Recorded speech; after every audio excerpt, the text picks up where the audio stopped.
Good afternoon, everybody. My name is Donna Feazell, and I'm your host of Donna's Edge television, radio, and podcast talk show. Thank you so much for watching every day, Monday through Friday, beginning 2 p.m. on the Eastern Time Zone as I get to ride home with you in the afternoon. You can find us a couple of different ways. On television in Alabama, you can find us on channel 182. That's close to Huntsville, Alabama.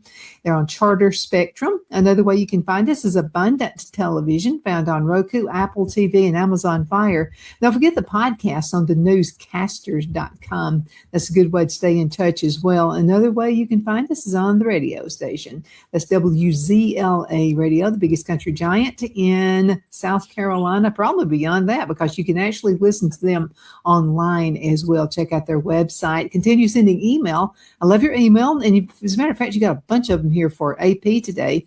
And that's Donna at donnasedge.com, Donna at donnasedge.com. So AP Steadham is with me, and AP has his podcast, AP As We See It, and so it was good to be with you. Hey, Donna, great to be here as always, and we really look forward to the questions from your audience. We'd be glad to answer them. So let's go ahead and get started. It's got one, actually two from Georgia. And so this one is, and I'm reading it off. I haven't read these before, so bear with me just a minute. Kirby Smart has built one of the most consistent programs in the country. He must be from Georgia. What separates Georgia from most other SEC schools when it comes to recruiting and player development? I like that one.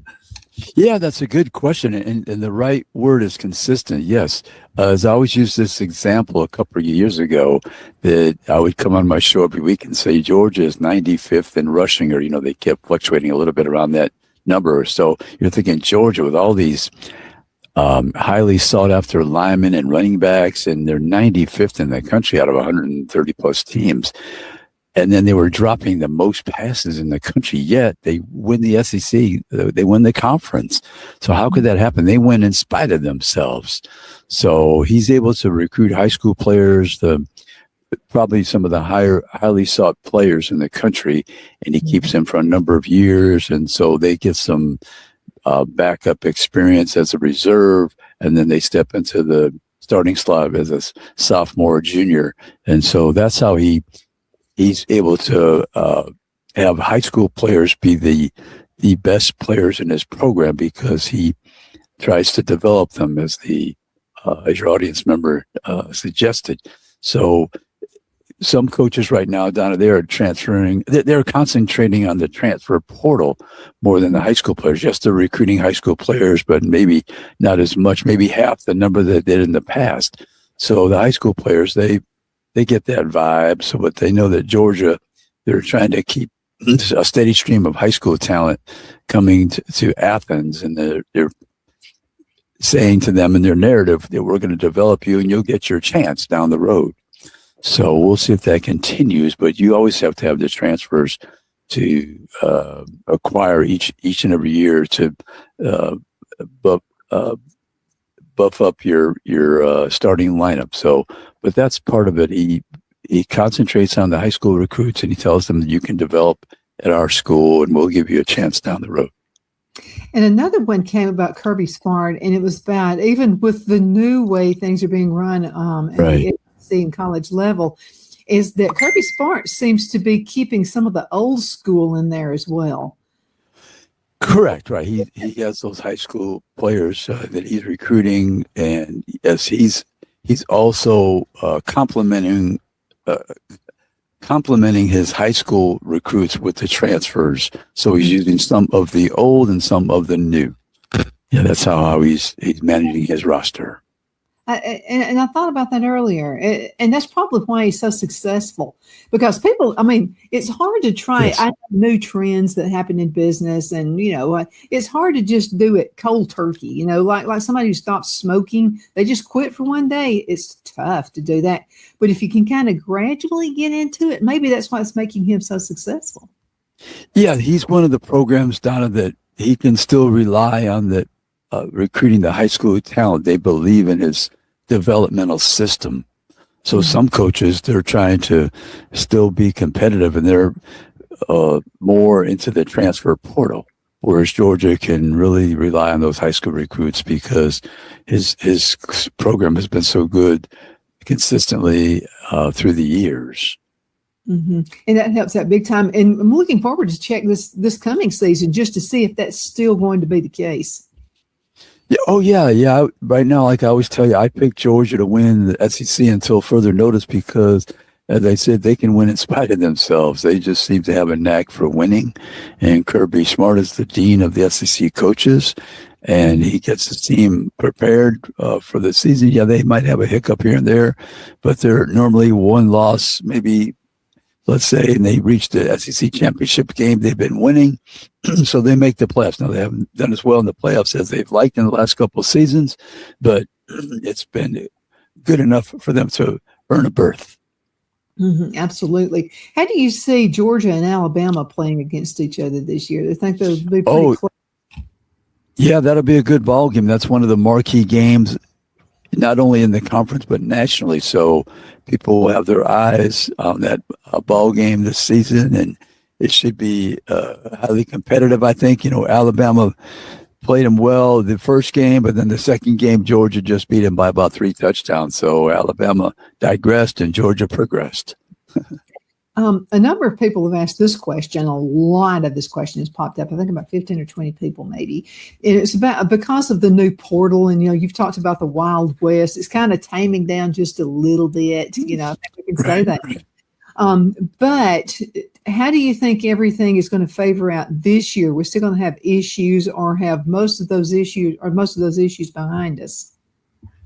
Well, what they've done, Donna, they have only made the one portal a window in January, so you can't transfer in the springtime. So it should have settled down to have stable rosters leading into the season. But you're still going to have people possibly transfer, but you have to sit out a year now if you do it during this window. So like it was in the past, but you should have more stability of the rosters moving forward for the 2026 season. Now, this is Donna question. Okay, so there's always going to be that one team, somebody who's going to try to push the limits. Who would be the one team that you would think would try to push it and maybe extend it out a little bit past what you just said? Yeah, Donna, they tried to plan for that very situation because it did happen last year. Players, because now they have money, they could transfer to a school without penalty. That was last year. But now, if you try to tamper with somebody's roster and just leave school and transfer, they're going to penalize the coach. I think it's 6 games, and you're going to have to give a percentage of the football revenue. So I don't see anyone trying to come close to tampering with somebody's roster. I mean, now I think they really shut it down completely. You'd be a fool to try to acquire a player by having them just transfer from one school to the other, because they're going to penalize you so severely. It's not worth the cost. Yeah. Do they see there's always that one team? Yeah. You lose your coach for half a season. What player's worth losing your coach for half a season? I can't think of one myself. I can't think of anybody that would actually stoop. No. That would be one of the dumbest moves of all times. But AP, we've seen a lot of dumb moves before. I mean, Yeah. So I'm going to give them total credit, the coaches, that no one is going to even attempt to acquire a person after the initial portal window was open in January. Yeah. I can't say we wouldn't do that. Okay. Here's another one for Georgia. Well, you Georgia folks are watching a lot. Okay. So what position group at Georgia will determine whether the Bulldogs can make another championship run? Right. Yeah, I think the offensive line, you want to see them probably play better than they have in the last couple of years, and they probably will. They probably will, I would say. They have a returning quarterback, Gunnar Stockton. He's he's a very good quarterback. And they've won a lot of games with him at the helm, and I think that will continue. But you'd like to have your offensive line a little more, just playing better, so you can command the front in games where you're trying to run out the clock and you're trying to have balance with the passing and the running. So I think the offensive line, I would say. This is a good one. This is apparently from an Alabama fan. How has Alabama's recruiting approach changed the NIL era compared to the Nick Saban years? Right. I would think there's probably less high school players, Donna, being recruited. They're concentrating on the transfer portal because you're reaching out to players who have been productive already, playing at that level, FBS level, Division I level. So there'd be less high school players and you're more selective. So that's the difference in the two eras right now. And this is another one that was sent. I get this one. Okay. Yes. What's the biggest challenge facing Alabama coaches as they try to maintain the standard, even though we have a new portal now, that was established over nearly 2 decades? Yeah, offensive line, Donna, there's no question. I mean, they've had a season where they won the Joe Moore Award for the best offensive line. Excuse me. And the last season, particularly in the championship game against Georgia, it was the worst, I think, in about 100 years rushing, ridiculous. They couldn't block. They couldn't open up any holes for the running backs. And consequently, the offensive team suffered because they didn't have the balance. And when you don't have balance, Donna, your defense could come after your quarterback 100%. They're not worried at all about the running game. So Alabama's offensive line, that is the biggest question for this team. Besides, they're trying to select a quarterback. But the quarterback situation should be fine because they have two talented players. It's just a question of who will be the starter and if they will make any substitutions during the season. Let's go into a commercial break. I can't believe half the show's already over. And we'll be right back with more questions. You got a bunch of them. So we'll be right back in just a few minutes. Thanks for sending. All right. At donnasedge.com, Donna at donnasedge.com. We appreciate it. We'll be right back. Queen City Used Car Sales has been serving drivers in the Northeast Alabama area for years with a quality selection of late model used cars, SUVs, and pickup trucks. On top of our extensive selection and competitive prices, we offer professional auto financing services for used car buyers of all credit levels. Whether you've just begun your search or you're ready to secure your next vehicle, at Twin City Used Car Sales, you will drive away with the vehicle of your dreams. The sales and finance staff at Twin City Used Car Sales looks forward to serving you, and you can apply for financing online before your visit to our used dealership in Gadsden, Alabama. Check us out on the web at twincityusedcars.com or go by our location at 901 First Avenue, Gadsden, Alabama. We sincerely look forward to serving you.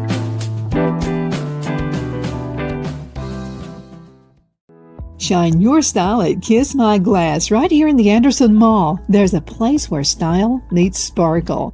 At Kiss My Glass, every piece is handcrafted, custom designed, and made to shine just like you. Owner Beth Gibson brings creativity to life with stunning custom tumblers, gifts, and one-of-a-kind pieces you won't find anywhere else. Look for the perfect gift or something uniquely you, from bold and glamorous to simple and elegant. There's something for every style, so stop by, get inspired, and leave with something unforgettable. Kiss My Glass inside the Anderson Mall, Anderson, South Carolina, where your sparkle begins. Be sure to check out Kiss My Glass on Facebook for updates and specials and gift ideas.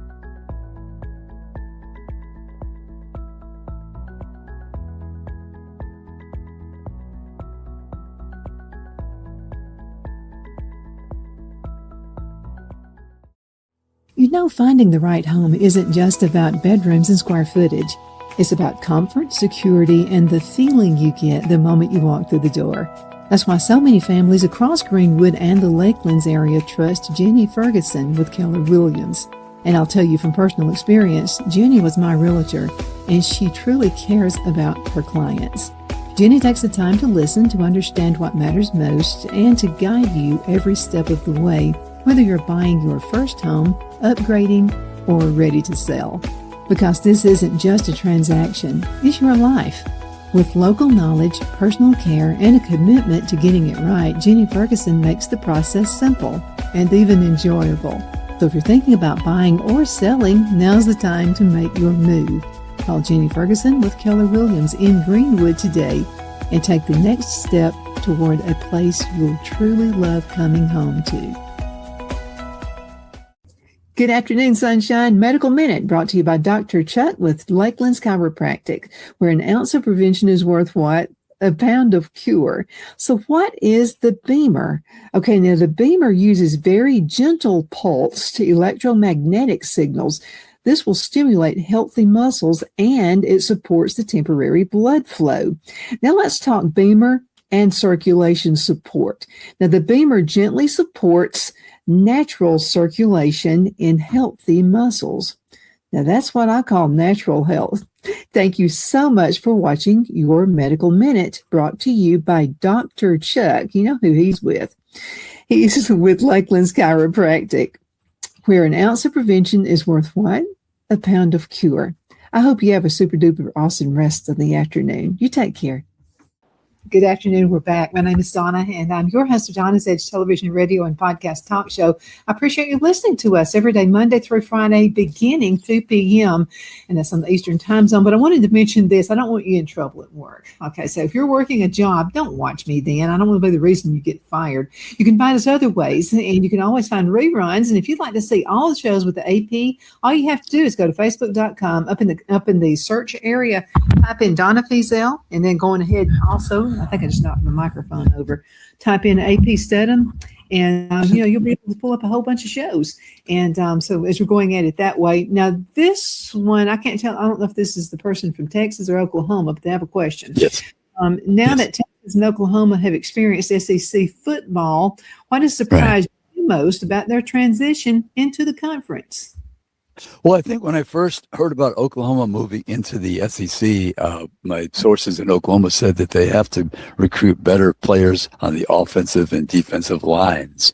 So I think it took them a year or two to acquire that type of talent to compete. So Oklahoma last year made the playoffs. Texas fell short. And even though they had a $40 million roster last year, this year it's almost close to 50. It's over 47. So the Texas people are expecting to make the playoffs. So Texas had the $40 million roster last year, didn't make the playoffs. Oklahoma did.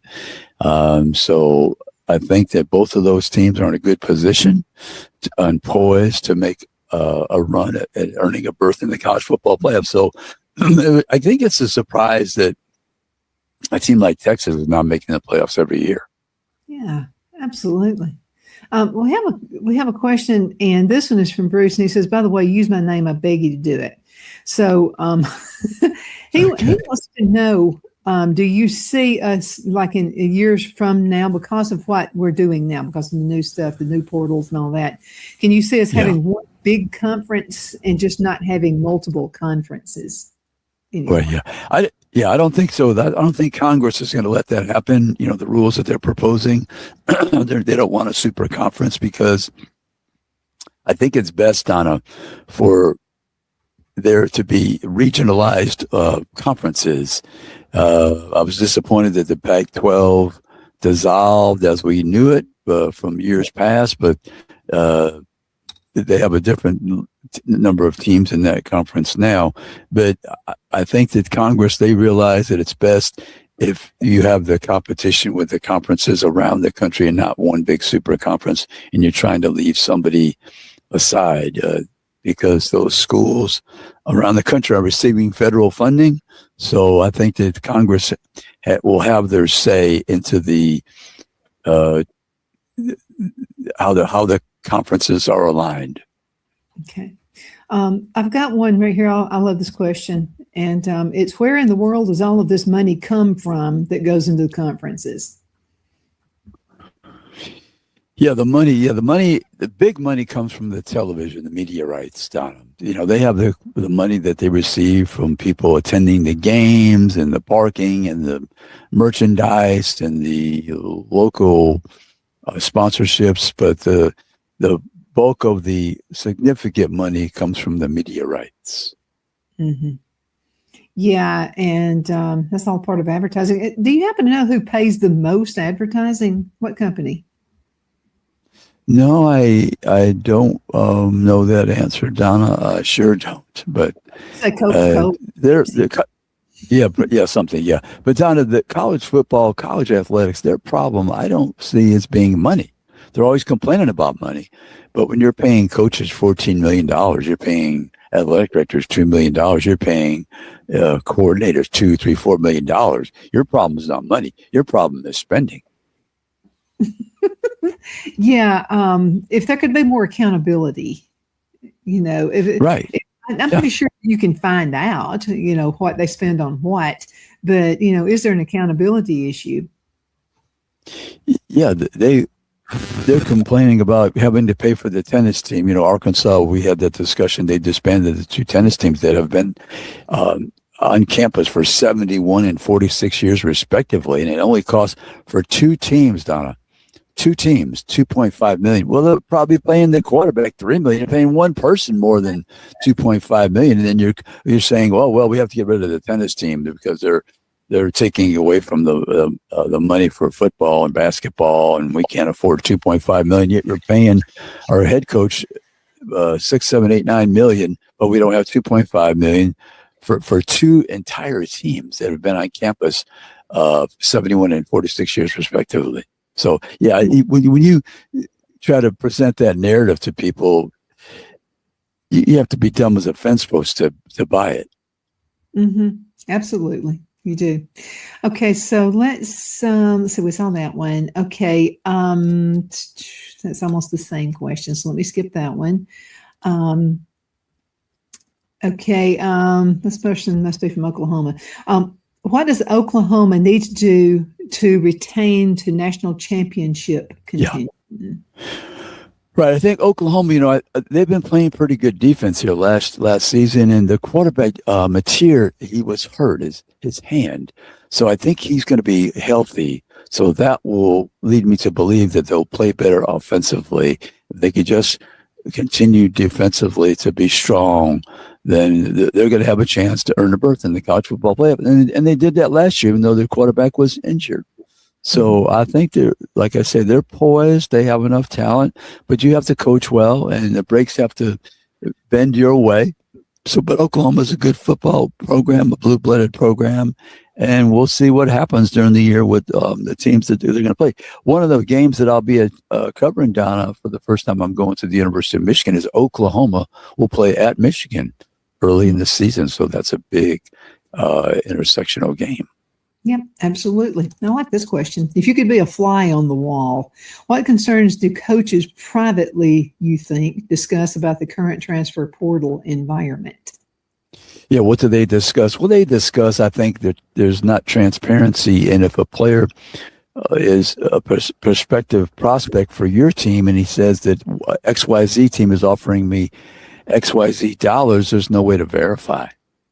There's no way to verify it, really. So you're trying to figure out, well, should we offer more or should we offer less? Is that really telling us the correct number? Is it something that's above and beyond the real number? So I think that they have trouble right now because there's no transparency in the NIL deals. Mm-hmm. Yeah. Okay, here's another good one. Okay, are college football programs now spending as much time managing rosters as they do coaching football? Well, the coaches have hired general managers and other people. So, for instance, I know Indiana's coach, he does not talk to the agents. The agents talk to the general manager. So the head coach does not have to allocate that time to receive the phone calls from the agents. So that saves him from being able to coach his team. Yeah, but I agree with that and I disagree with it. I would think that he would want to have a little bit more input. I mean, because a lot of that decision it's going to be on to somebody else. Yeah, he definitely has the final say, but he just doesn't get involved in those conversations. He'll get the final number and he'll say yes or no, go back and tell him we can only do this amount of money. But yeah, the head coach will say. Yeah, that takes a lot of the fluff away so it can handle other things, which is extremely important. Yes. Yes. Let's see. Let's see. Which SEC coach, in your opinion, faces the most pressure this season and why? Yeah, I think Shane Beamer at South Carolina, a lot of pressure on Shane, I believe. Yeah, 4-8 last year, returning quarterback Lenora Sellers. So I think there's a lot of pressure on Shane Beamer of South Carolina. I think the pressure is, Alabama, even though they made the playoffs, there's always pressure there. But I think Tennessee, they're trying to get back into the playoffs, some pressure there. I'm trying to think of one other one. There's some new coaches, so they're fine, right? The new coaches are fine. But the remaining coaches, I would say Shane Beamer, there's the most pressure at that school of the teams in the SEC. Yeah.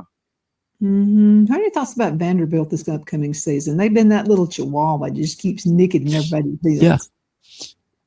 Yeah. Clark Lee's a smart coach. He's acquiring talent. He has a new quarterback. They're trying to groom. Their former quarterback was second in the Heisman voting, and led them to 10 victories. First time in school history. So Vanderbilt going to start out with a young quarterback. Let's see how fast he develops. Hopefully the defense can carry them for a while before the quarterback learns how to win and to play and win in the SEC. Let's talk about, we've got about 2 minutes left in this segment. So AP, as we see it, who were your guests last week? Who are you planning on this coming week? Yeah, this week we're going to have Blake Toppmeyer. He's going to be our guest this week, Donna.